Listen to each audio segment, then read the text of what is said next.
मैं जिससे अपना रूहानी इलाज कराती हूं, उन्होंने घर तब्दील करने को कहा है। अब हमारा घर फरोख्त नहीं हो रहा, हम दूसरे घरों में किराए पर रह रहे हैं कि हमारा घर अच्छे दामों में फरोख्त हो जाए। हस्बुनल्लाहु व निअमल वकील की 3 दफा तस्बीह पढ़ के अल्लाह से दुआ करें। वैसे होता है कि कभी अपना घर में, कभी सवारी में, कभी बीवी में नहुसत होती है, ऐसी बातें हो, बेहतर है कि आदमी बदल ले।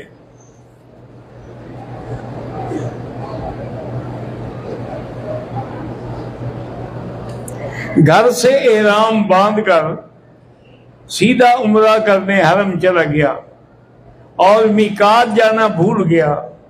घर हुदूद हरम के अंदर है, आपका उम्रा नहीं हुआ, क्योंकि हुदूद उम्रे